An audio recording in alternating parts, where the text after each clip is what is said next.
Assessment ইয়ার, financial year, এর পার্থক্যটা কি বা এর পরিভাষা কি?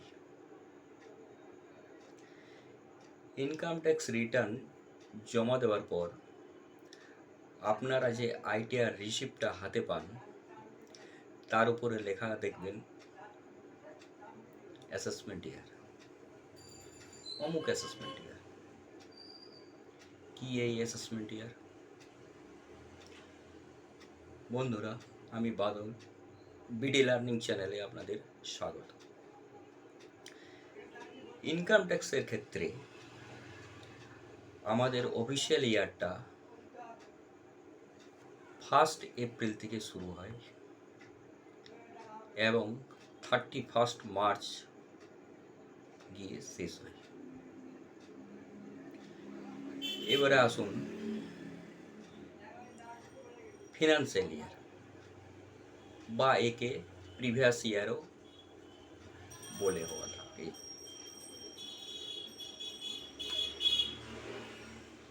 এর পরিভাষা কি? The year is which income is earned. আবার রিপিট করছি, the year is which income is earned, অর্থাৎ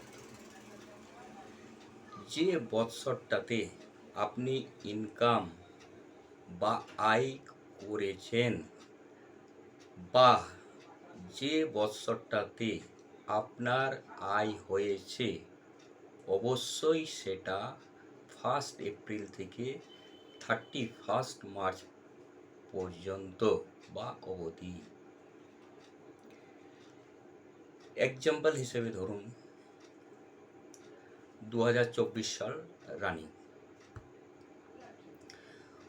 অতএব আমাদের ফিনান্সিয়াল ইয়ারটা শুরু কি হয়েছে 1 এপ্রিল থেকে। 1 এপ্রিল 2024 থেকে শেষ হবে কবে? 31 মার্চ 2025 গিয়ে। এই অবধি বা এই পর্যন্ত, এপ্রিল থেকে মার্চ, আমরা যা আয় করব বা আয় করছি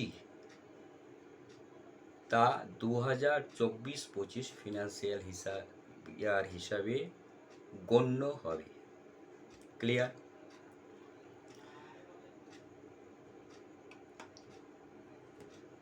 তাহলে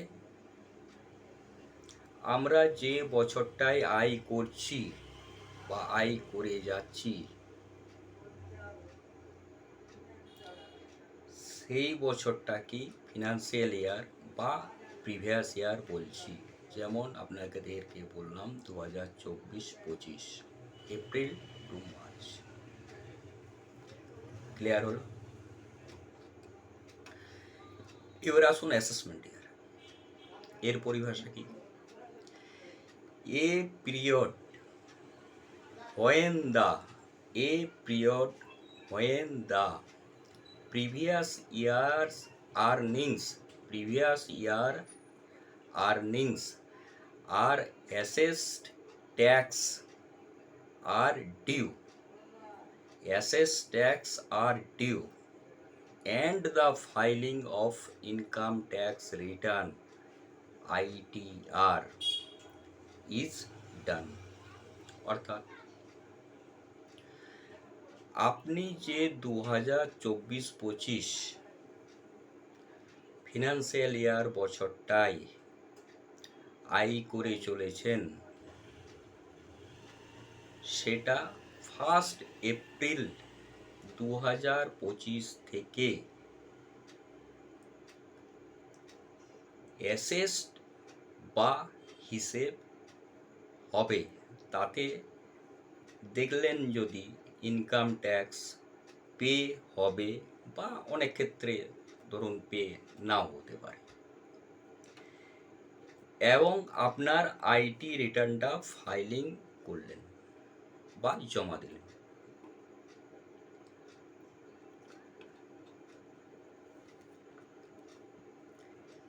এটাও মনে রাখবেন, অ্যাসেসমেন্ট ইয়ারটাও 1 এপ্রিল থেকে 31 মার্চ অবধি গোনা হয়। তাহলে রানিং ফিনান্সিয়াল ইয়ারটার অ্যাসেসমেন্ট ইয়ার কী হবে?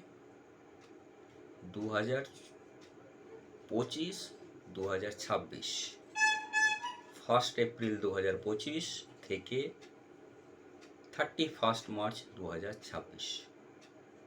ক্লিয়ার? তাহলে কি হলো? তাহলে দুটি বর্ষই ফাইন্যান্সিয়াল ইয়ার বা প্রিভিয়াস ইয়ার এবং অ্যাসেসমেন্ট ইয়ার 1 এপ্রিল থেকে 31 মার্চ পর্যন্ত বা অবধি কাউন্ট করা হয়। আশা করি আপনারা দুটি ইয়ারের পার্থক্য বা পরিভাষা বুঝতে পারবেন। নমস্কার, সুস্থ থাকুন, ভালো থাকুন। চ্যানেলটা সাবস্ক্রাইব করুন এবং দেখতে থাকুন বিডি লার্নিং।